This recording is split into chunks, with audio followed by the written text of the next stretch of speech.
I'm afraid I can't do that. How?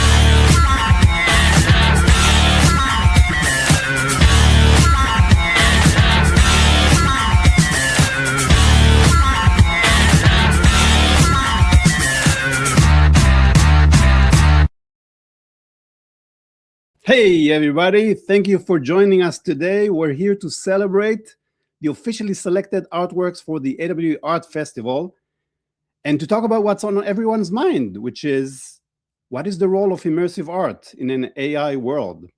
And we're honored to be joined by some of the most influential voices in immersive art, artists, curators, producers, pioneers. But first, why do we need another immersive art festival? We have Venice, Cannes, Sundance, Tribeca, so many great dedicated immersive art festivals. And the answer is really simple. Immersive artists cannot have enough opportunities for distribution. And users all over the world, and especially in the US, want to have more access to immersive artworks.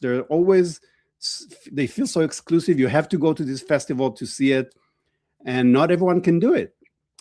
So AW, has been always a great supporter of the arts since 2010, because we see the value from bringing together different disciplines.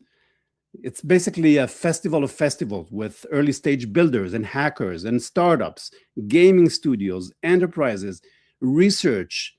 And today, the integration of art and industry is probably more important than ever. So what's planned for the art festival?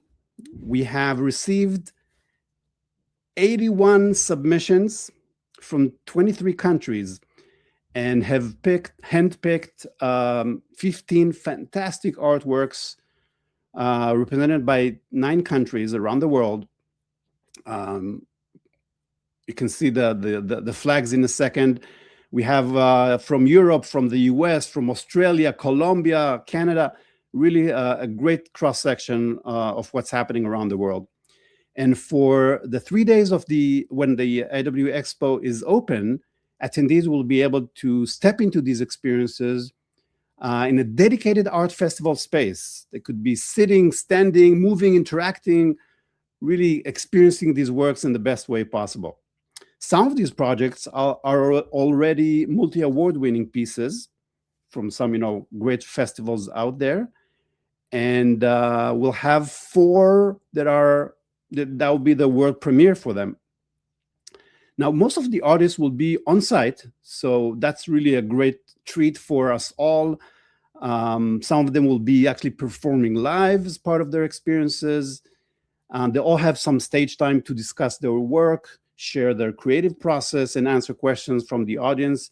So it'd be really awesome to be able to hang out with these artists on site. And then during the Augie Awards, where we celebrate the excellence in the XR industry, one artist will be recognized by the judging panel as the winner of the AW Art Festival.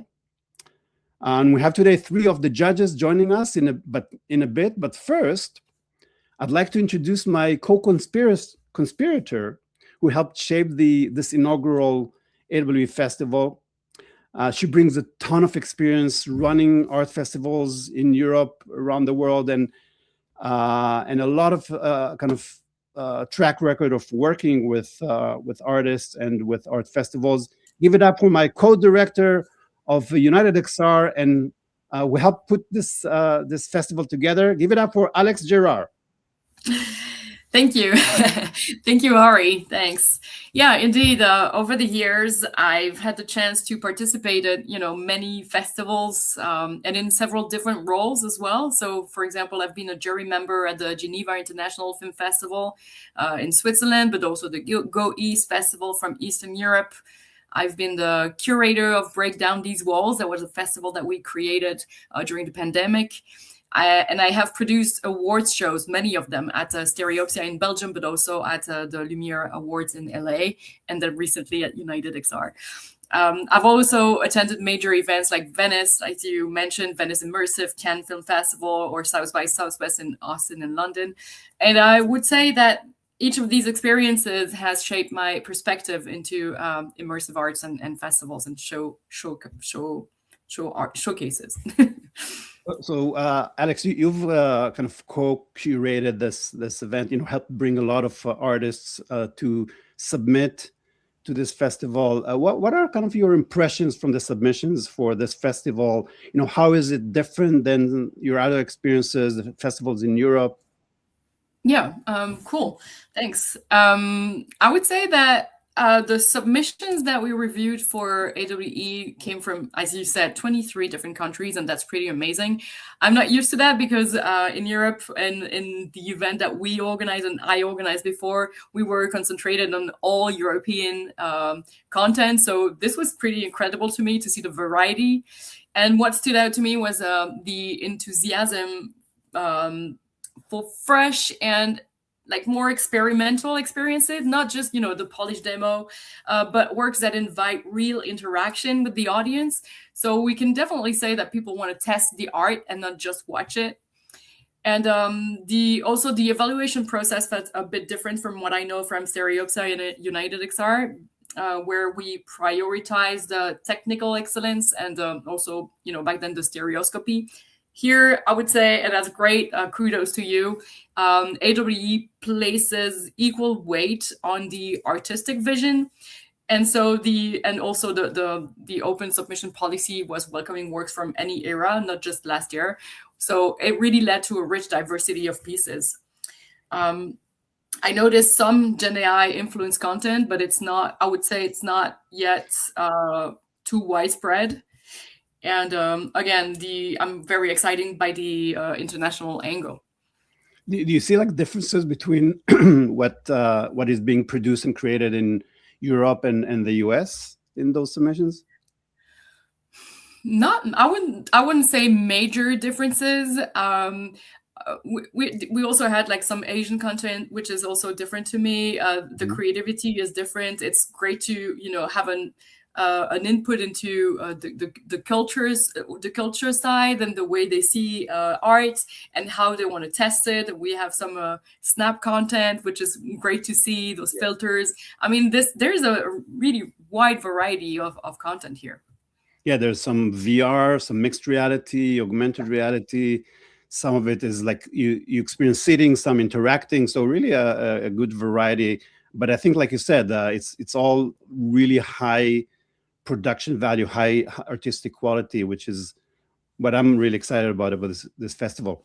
So Alex, you've been working for many years, or kind of relying on an immersive art house for the production of the festivals. And let's introduce to join us here the CEO and founder of Inbar. Give it up to Sonke Kirchhof. Hey, hello, thanks for having me. Sonke. Hey, can you hear me? Yeah, so why don't you just give us a quick introduction to Inbar? What do you guys do? What does it take to produce a festival? And then we'll kind of get into some more questions. Sure, yeah, there should be some slides. You want to fire them up? So basically, we are a production studio. We do content, we produce projects. But we do post-production of projects as well as research and development, rental, distribution of content, a broad variety. We are based in Berlin, in Germany. We have a branch in Hamburg and Munich, so we are all over Germany, you can say. Here's just a few projects that we just released, or they are touring over festivals since a year. A little bit a German, Italian, Kenyan co-production, 360 linear. a multiplayer German-Canadian co-production, and the third one was a German-Swiss co-production. Here we have 3 projects we have in development. They are already done, so I don't have to go in depth too much. But we do a lot of work with festivals as well. As you already highlighted, we work with Alexandra a lot since the past years in Stereopsia, but as well last year at United XR. We work with the Berlinale, the European Film Market. We work with Johannesburg Film Festival in South Africa. We had the satellite here during the pandemic for the Venice Film Festival. So a lot of different festivals we worked with in the past, because we not only support these festivals, but we provide solutions for festivals as well, that you could perhaps see already on the next slide. We can synchronize hundreds of headsets. We can create VR cinemas spaces. But also we created a social XR platform that is white labeled for festivals and conferences. If you want to not only happen on site, but also online, you can see a little bit of a variety of conferences and festivals we work with, like Stereopsia, Kaohsiung Film Festival, the BFI, the London Film Festival, RAM in Hamburg, Melbourne International Film Festival. So a broad variety of festivals worldwide. Yeah, that's a very brief, short, quick insight of what we're doing. An amazing track record, and we thank you. I mean, I think that the work you're doing, both in terms of producing, but also helping with these kind of festivals, is just amazing. I think we all owe you a great debt. So, I mean, I've seen you in action, kind of produce the showcase, the art showcase at United XR. And now it's kind of a different one. Well, I mean, how do you see the differences or the similarities between these? Well, similarities, of course, is like there is a lot of VR pieces that have not been seen anywhere else, or that are just released at another festival, but not touring all over the world, or not available on a meta store or whatever. So you present it to an audience that could not have seen it yet, or only have seen it when they could travel a lot. So that's kind of similar, of course, but as Alexandra already pointed out, I mean, there are some pieces that are on Snap, for example, or on Apple Vision Pro, so pieces that are on very different devices, very different approaches, not only linear 360 or interactive VR pieces, but also mixed reality stuff and Snap lenses.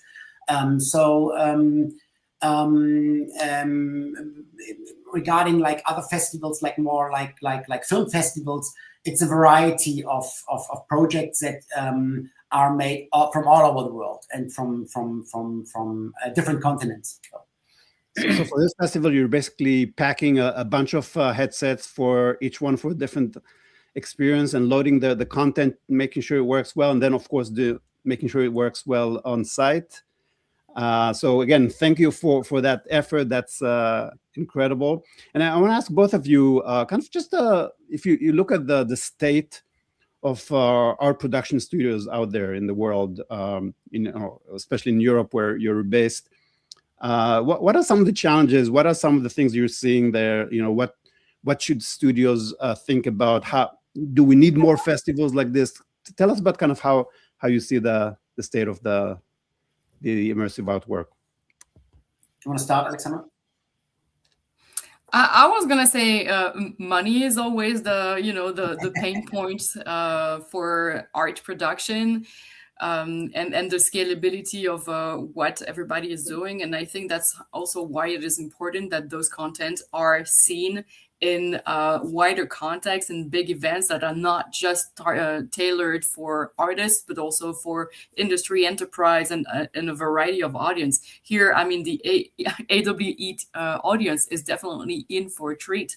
They're going to see things that they've never seen before. So that's the great thing about it. Totally. I wanted to add, this is still a new medium, right? So everything is always new. And even if we establish a few things, a lot of things are not yet established or going to be established. So, of course, for an audience, it's a lot of new stuff all the time. But technology developments, but also creative developments of storytelling are going so fast that even as a creator who is deep into that field, there's always so much new things that are overwhelming to see and to experience, that it's never just another festival. It's always another festival with a lot of new stuff to see and to encounter and to learn from. All right. I would love to continue this conversation. There's so much richness in your experience that I would love to hear more about. But we also have our judges here today to talk more about it. So Alex and Sonke, thank you so much for basically helping make this festival happen, and hope to see you. See you at the festival and see the works. I think that's really what we're all about. So thanks again. Thank you. Thank you. All right, now, folks, I'd like to invite the judges who will decide the winner of this festival. Between them, there's so many decades of experience in creating, curating immersive art specifically.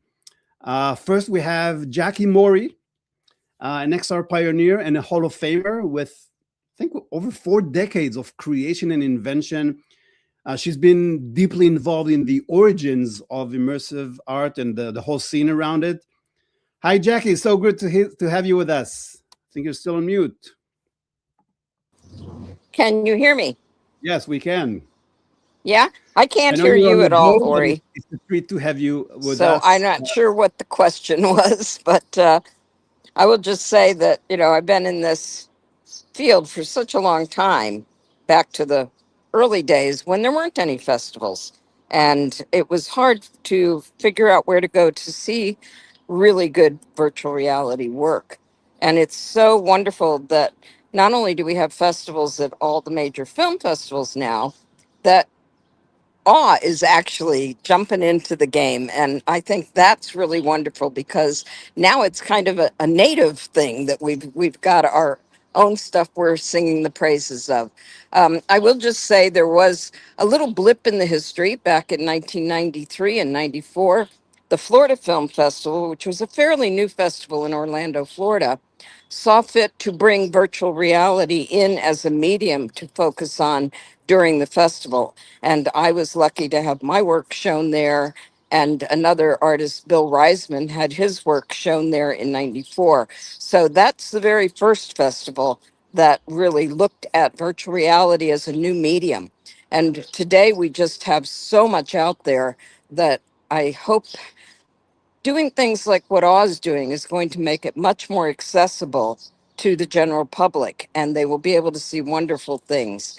So that's my 2 cents, and I'm so looking forward to judging this show. Thank you, Jackie. Next, we want to bring on the stage Lori Schwartz, CEO of Storytech, who has been producing interactive media since, I think, 2000. And it's been a long time curator of the Infinity Festival in Hollywood. Give it up to Lori. Woo! First of all, I started when I was 5, so I'm exceedingly young. Yeah, Lori, so tell us a bit about your work and what excites you about immersive art and this festival.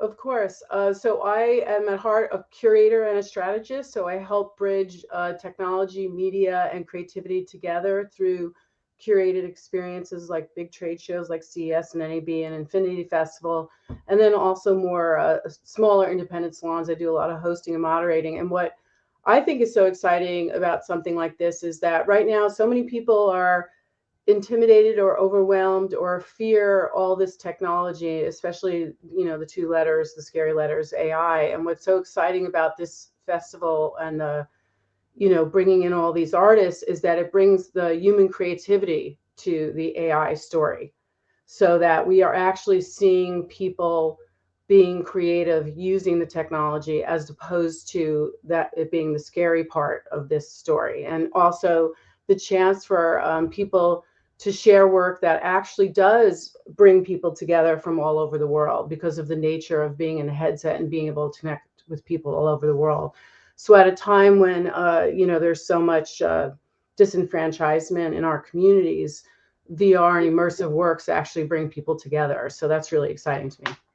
Thank you, Lori. Awesome to have you, and thank you for judging this year.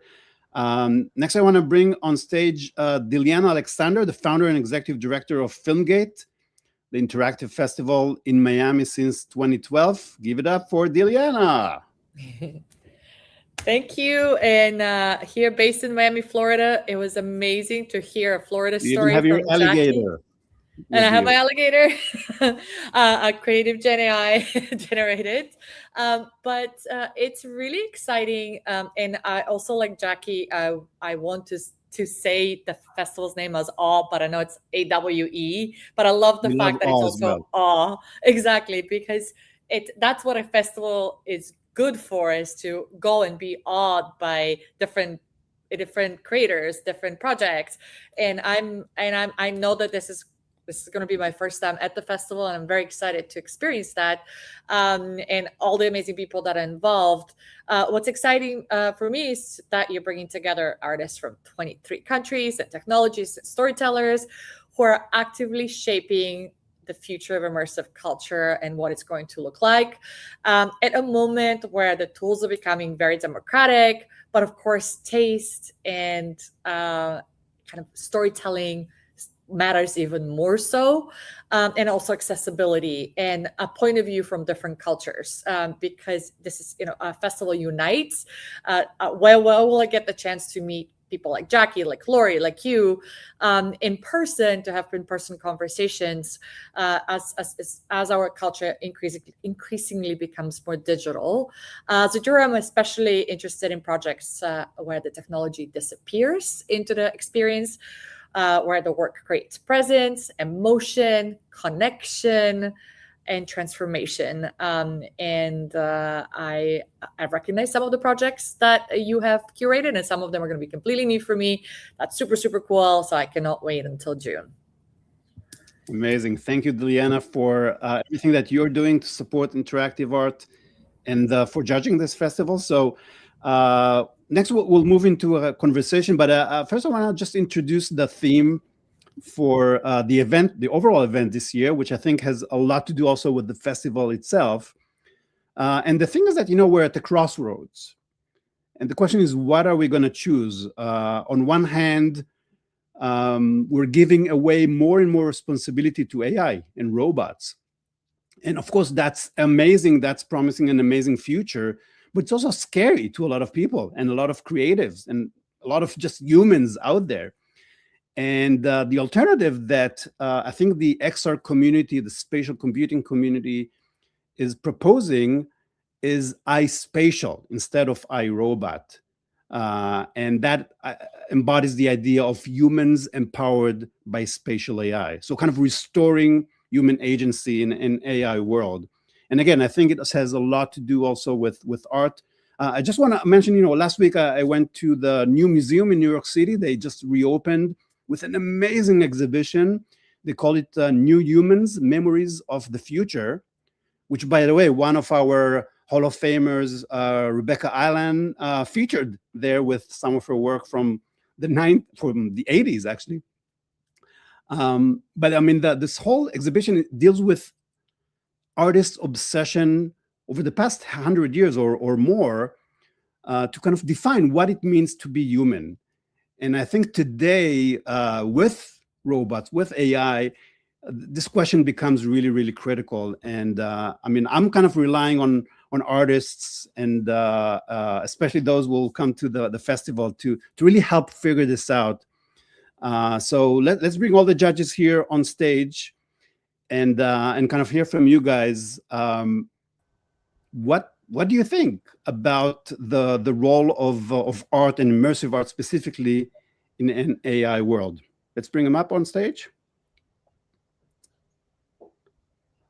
Here you go. All right, fantastic. So who wants to get started? Who's ready to jump in? I could go.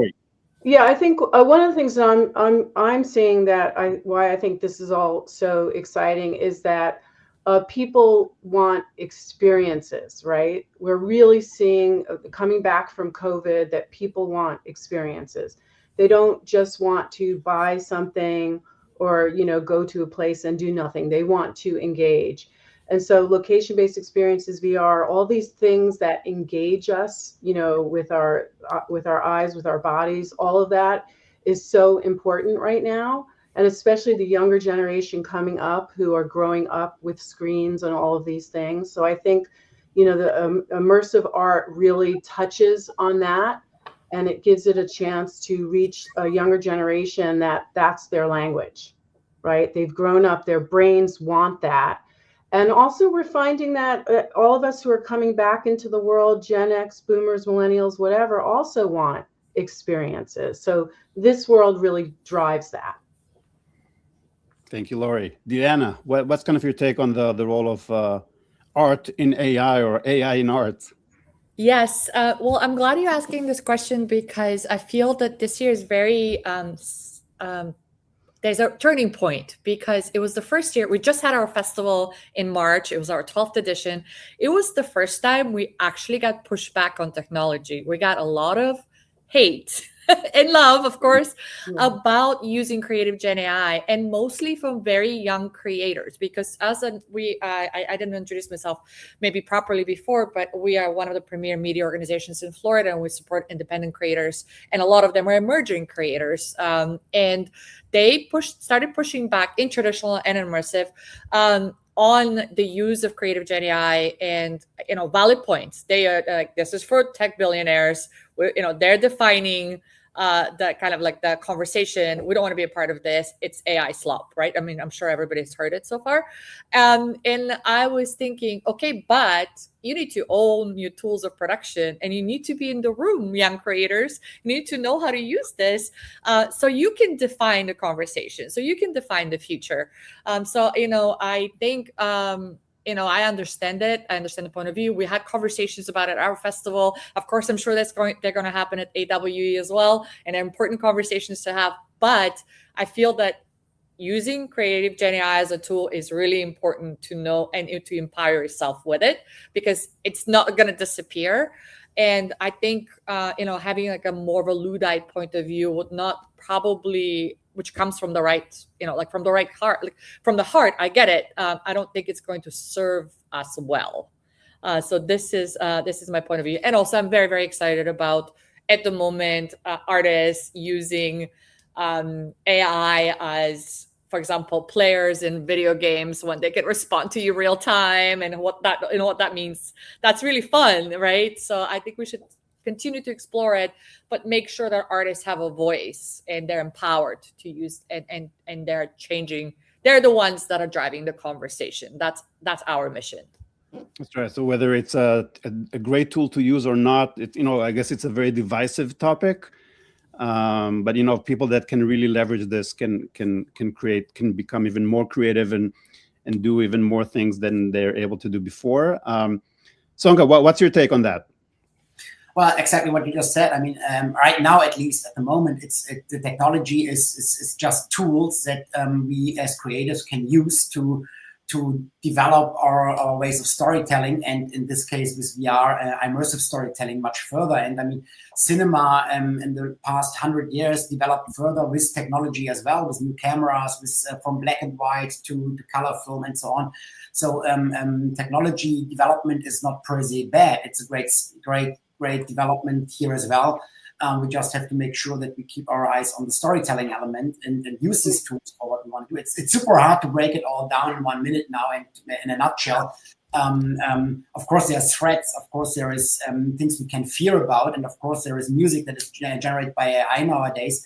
Right now, out of my perspective as a content creator, I still have the same amount of people working on a project. They just use different tools now to be either more effective or to be able to create different kinds of content. And as Diliana just said, in Miami a few weeks ago, I've seen a piece that worked with AI. It was a fantastic piece. It was great to see and how they work with AI, but still it was a creative piece that was developed by creative people using these tools. And I think that's where we are. And I think that's so far, that's so great.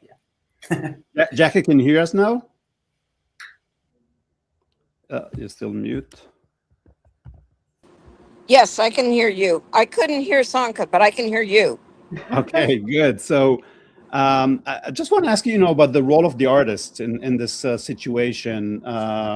Is it really important to kind of create work of arts that are defining what's human versus, what we're basically facing now with AI and robots? Well, I'm an artist. I use AI. I think AI is just one of the many tools that artists can choose to make their art. And it gives us so many more options. So, there is that, well, it wasn't done by your hand, but so much wasn't done by our hand. If we write a program, it's not really done by our hand. It's the soul of the artist going into it that I think gives it that human expression and that human dimension. So I don't see that AI is something we need to worry about. I think the artist uses it in a way that fits their artistic style. And it allows them to go and expand on certain things. I mean, I love the idea that we haven't seen much of this, but having AI characters in an immersive work so that we have an added dimension of that social thing or the questions that they can ask us. I think there's just so much we haven't even tried yet. So in the next couple of years, we're going to see some pretty amazing work that uses AI. And it's going to be because the artist, with their soul and their energy and their talent, used AI to make something special. So yeah, totally agree. There's a lot of opportunity with this, with AI. But what about the dangers? I mean, what about the concerns that artists have that AI will copy their work and won't give them credit or compensation in some cases? So I think there's definitely some fear in that area. But I'm wondering if anyone else on the panel has kind of seen some of that fear and have some ideas about it. I mean, I Well, think I will say real quickly that that is a legitimate concern, and the way AI has been trained has been totally without regard to creators whose work has been taken in writing and in everything, and I think that needs to be rectified, and I'm hoping that will be. So, others. I was going to add to that, Jackie, that I think there was just an announcement like 2 days ago that Taylor Swift is copywriting her voice and her likeness and certain statements. So I think we're going to see the industry, all the different industries that represent artists, whether they're associations or guilds, the artists themselves, coming up with ways to protect their IP, but still be able to play in the game.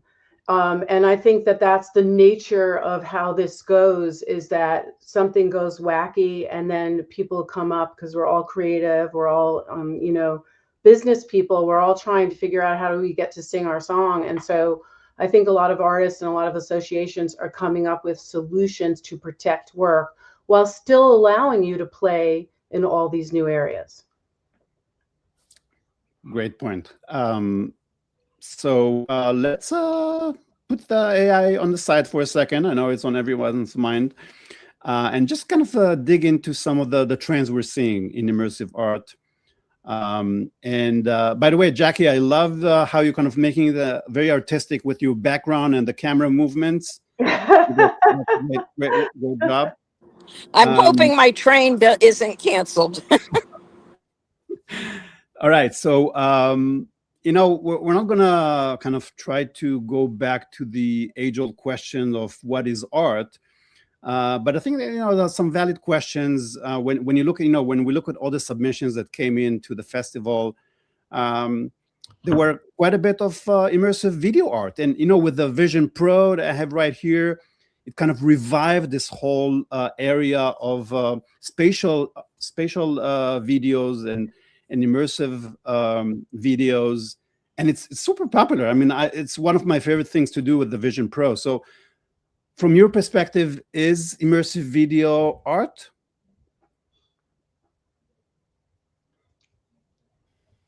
It can be. I mean, Well, how can you ask that, Ori? Right?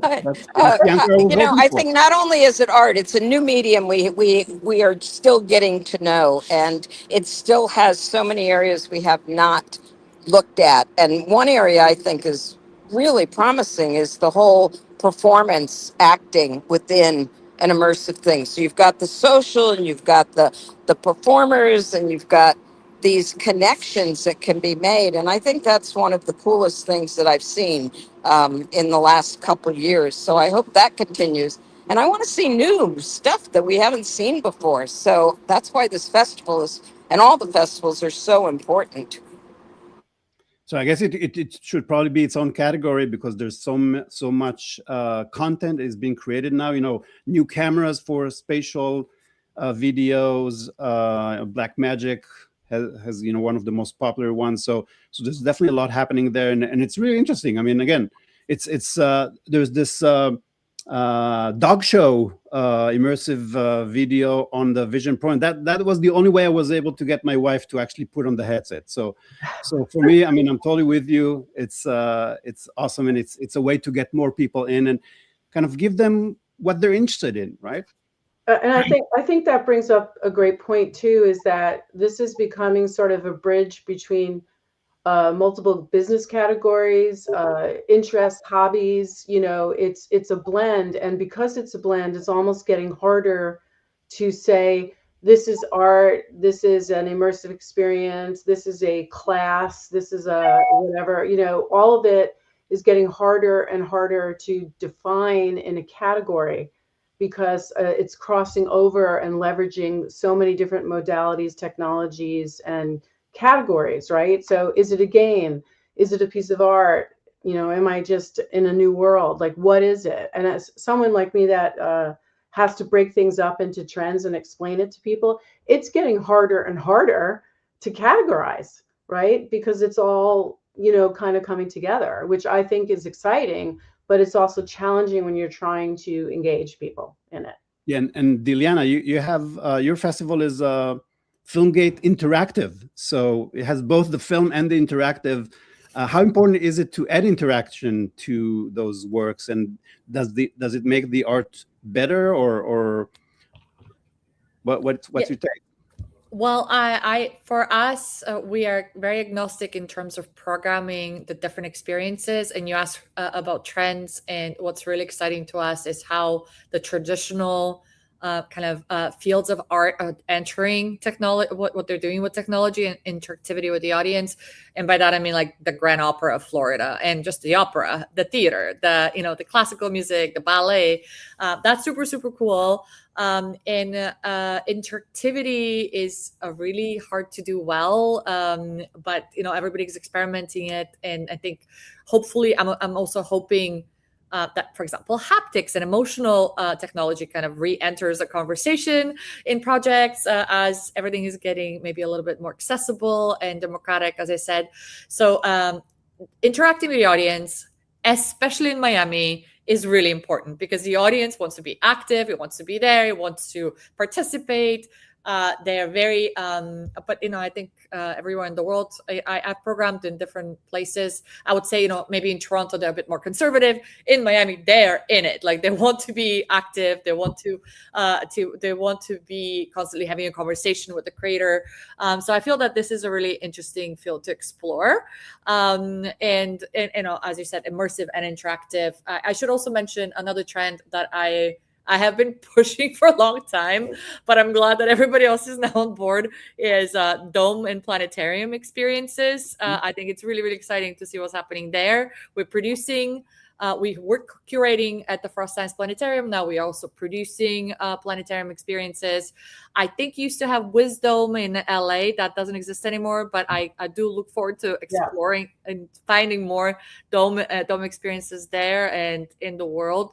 I feel that that's going to be a really interesting distribution strategy as well, to kind of harness all the domes of different cities and see how you can distribute projects, because you cannot make a dome experience at home yet, right? So so you have an audience that comes in. It's at least 200 people in a theater, in an immersive space, experiencing together. And I feel like everybody so far spoke about what we love about immersive and interactive is that it's a communal experience, be it at home, digitally on a headset, but really in a venue, in a location-based experience is where I feel that the audiences are, the interest in, and where it's really most exciting at the moment. So yeah, immersive art comes in different forms. Back when Jackie started in the 90s, it was mostly VR. Now you have mixed reality, you have AR, you have even art on smart glasses. I don't think we have any specific work on. Oh no, we do with the Snap Snap Spectacles. There's one work of art with that. So it's really taking different forms, and haptics is also kind of becoming part of it as not just as a technical or interactivity thing, but really as an important part of the art experience itself. So that's fascinating. Now, what about this question of, you mentioned domes, that you cannot do it at home. There's a lot of location-based art installations now that you see around the world, and you have art that you can basically experience at home with your Meta headset or some other devices. So how do you see kind of the evolution of these things? Which way should artists go, and what should be the criteria for deciding whether you want to do something specific to a location versus something you can experience anywhere? I'm sure everybody has a point of view on this, but I'll say really quickly, I feel that if there's an opportunity to create your project to be across multiple platforms, so location-based, but also to be on a headset, not every project lends itself to that. I would say make yourself as marketable as possible. Audiences are hard to find in traditional, as we know right now, especially for independent projects. But this is the time to redefine the future and see how we can create our audiences and engage them in innovative ways. And everybody's still looking for a great story and an emotional intelligence and an emotional engagement, especially more now than ever. I feel that we want community and we want connection.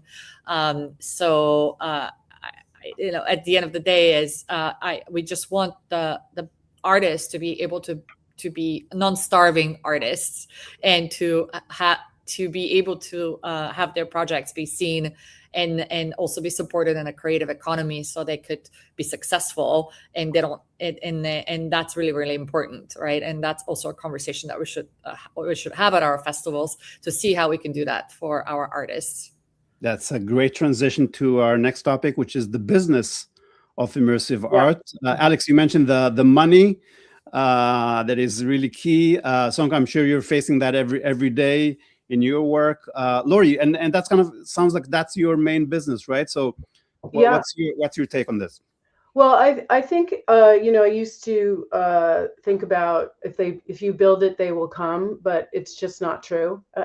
And one of the challenges always in this space is people's talking about, what about headset availability? Like the Vision Pro is a fairly expensive, device.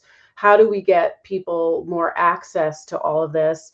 And then also from a business perspective, it is being used, immersive or spatial, all these things are being used in business right now. We could have a whole panel on real estate, on, construction, all the things that are going on that are using some of the bones of this stuff. So I think it's really important to figure out ways to get people's hands on this. How do we make sure people are getting their hands on this so that it isn't a distribution challenge? That's something I think about a lot, and I get pushback all the time on that. Nobody has this, or they can't get it, or it's a small audience. But then the positive part of this, Ori, and I think I mentioned this a while back, but I think that a lot of this storytelling can be a solve for a fan or a niche audience. So if you're a fan, you are going to find your content wherever it goes. So if you're building a story world, if you're building an experience for a specific piece of IP, your fan is going to go there and find it wherever it is. So that's another interesting piece. It's happening. People are finding immersive content because they're fans of whatever that piece of content is. And Alex, you've been involved in kind of bringing together funding with artists. Sonke, you as well. So how do you see kind of some of the challenges there, and tell us about how you're helping bring those worlds together? Yeah, indeed. Usually it's through a market format, like a marketplace, where basically we put together the seekers, the money seekers, and the money providers. So typically a project with a narrative project, a creator with a narrative project, he, she are looking for funds, and so we try to put them in front of a stage where we have co-producers, distributors, film funds, because film funds in Europe are really pretty big, an important part of a business model of a film, and venue curators. So this is the intricacies of having a good market, is trying to have the right decision makers to be put in front of those projects. Yeah, and Sonke, from your side, how much money plays a role in everything you do?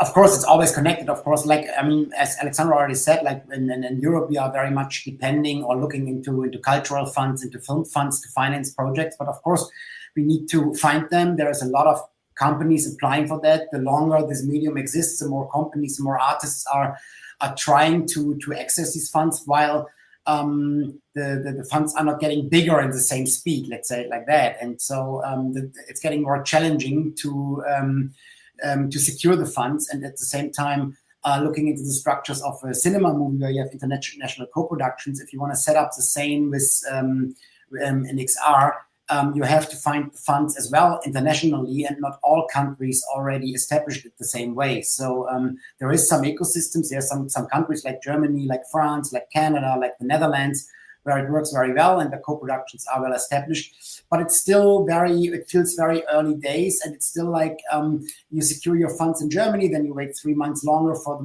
partner in Canada, and so easily a year is gone and you're still in the financing loop. And at the same time, the technology develops way further, and you're not like in cinema or in broadcast where you still have the same screens. Here you have a completely new device, a completely new ecosystem, which demands, as well as the audience demands, completely new approaches in a way. So that's sometimes challenging.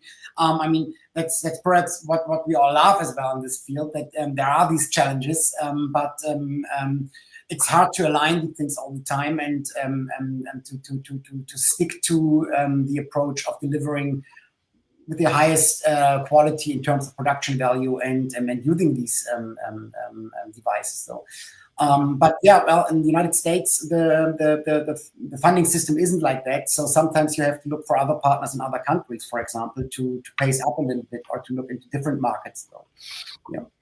Yeah, definitely seems like in Europe there's a bit more funding focused on immersive art.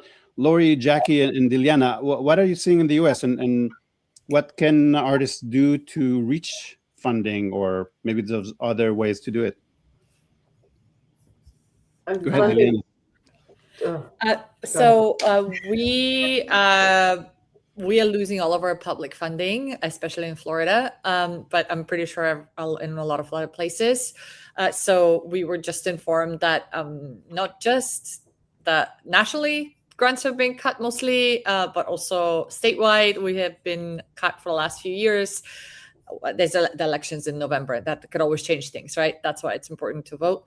But in the meantime, what we are exploring is how to leverage the funding that's coming into the city, because now we're claiming we're the tech center of the world, but I don't know, Miami. So, but there's a lot of fun, like there are a lot of funding that's coming through, and from a lot of technology companies and startups, and I feel that this is something that needs to be leveraged. Also, we want to hold our developers and responsible to not only build big buildings, but also to be able to receive some of this funding to go back into culture and arts and technology. And I think this is really important. They probably will disagree with me, but that's what we're working on right now, because I feel that, you can't just have big buildings without culture around them and have a good quality of life. And I'm pretty sure everybody would agree on that. And they just have to understand that this should be a priority as well.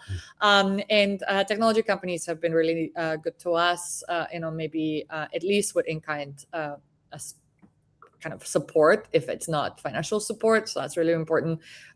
We noticed at this year's festival, this is our second year doing market. So we raised, like, we only had 10 projects. I think we're gonna stick to that model so we can give them individual attention. But we noticed that there was a really great relationship that was being developed between artists and technology companies like Unreal Engine, Epic, and I feel that could be really helpful. I mean, that's nothing new, but hopefully these technology companies will continue to support arts and culture, and realize that this is who pushes their tech. This could make it more interesting, and we can't be sacrificed, in the United States, hopefully. So thank you, Diliana. So it's getting late in Europe. We're gonna let Sonke and Alex go, but maybe kind of final words regarding the festival, or some word of advice to artists out there. Any last thoughts, Alex and Sonke? Well, enjoy, and each and every one should definitely come and check it out. And even if you are a creator, go and check what other people do. It might inspire you for your next content, and go and talk to the other creators, and maybe you will end up, partnering on the next piece. Great. Exactly. Yeah, check it out. I mean, there's so many great pieces to watch.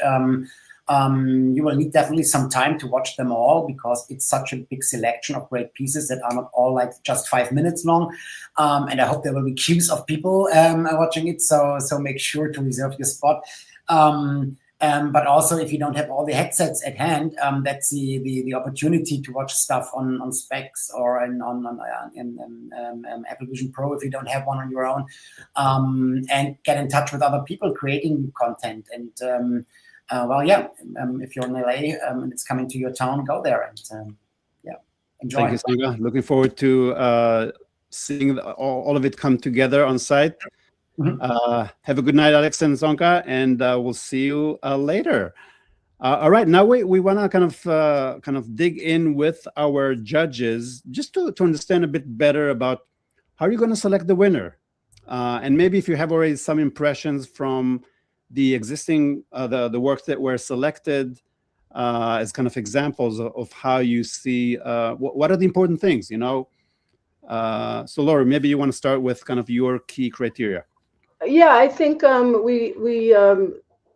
been talking about this with people for years, but the concept of, is it telling a good story, which I think Sonke brought up, and in art, Jackie and I were having this conversation. It doesn't need to have a story in art, but I think our brains tell a story with anything we're experiencing. That's our genetics to create a story so we can understand it. So I think engagement, the story, what is this piece about, and how do we connect to it, is going to be one of the prime things. Because if I can't, experience it, feel something, interpret it, something, then I can't attach to it. And so then there's not that connection. So I think I'll be looking at the pieces that really create that engagement. Jackie, what are the important things you'll be looking for in a winner? So a couple of things that I would look for is one, the sort of aesthetic dimension, the aesthetic style. Is this something new? Is it derivative? Is it, I'm always looking for what's new and unique, because I think that pushes the medium forward. I agree with Gloria on the interaction. We've had the discussion about open-ended experiences that you make a story up about later versus narratives that are given to you, or that you even have a part in shaping, which I think is another really wonderful thing to look at. And one other thing I would put in for criteria is, are they trying something new, and are they very successful at it? Even if they're not super successful, the fact that you push to make something, some of the early days of VR, people did things that nobody thought could happen. And it really took the medium forward a lot. And so that's something I want to see in festival submissions. What are you doing that's different? Are you adding scent? Are you adding some other physiological measurement that feeds into part of your work? There's so many things that we have not tried yet. So that's one thing for me. I really would like to see the experimentation happen. Experimentation, absolutely. Diliana, what's the most important thing for you in a winner? Oh, you're still on mute. So, I absolutely agree with my fellow judges. Originality, artistic voice, audience connection. I would add, for me, it's the most important thing is I'm interested in work that creates presence, empathy, and transformation, as opposed to spectacle. So when you're using technology, it serves the story. The technology should disappear into the experience. I still remember projects that resonate with me emotionally that maybe were created now 12, 13 years ago, like Notes on Blindness, and I'm looking forward to discovering another project that will stay with me for 15, 20 years, many years. Amazing. So on June 15 at Long Beach, you'll have the opportunity to try all the works and decide who gets to go home with the Augie Awards for the best work of art at AWE 2026. So looking forward to your choices, and hopefully you enjoy it as well. Before we conclude, what's your advice for artists out there? Kind of final words of wisdom. For me, it's just whatever it takes, get it made. Just get it made. Just do it. Do it. Yeah. Make it happen. I would say be bold, same as Lori, and then also to add on that, be bold, be brave, break rules. Only the strong survive. Yeah, absolutely. Push that medium to things that it's never done before. And I love, the hybrid things, like when the performance people got involved, that really changed the kind of experience we can have. And I think AI will do the same thing. I think things like the Vision Pro will give us a different kind of experience. We have so many options out there that really the hard part is narrowing it down. Take your idea, see what this medium can give to that idea that is maybe beyond what you ever imagined. So go beyond your imaginations and just make great work. Amazing. I just want to bring up here kind of our contribution to give some artistic flavor to the event. This is a part of the new Glassy AWE logo. So hopefully everybody will be able to enjoy it around the conference. Next, artists, you're all invited.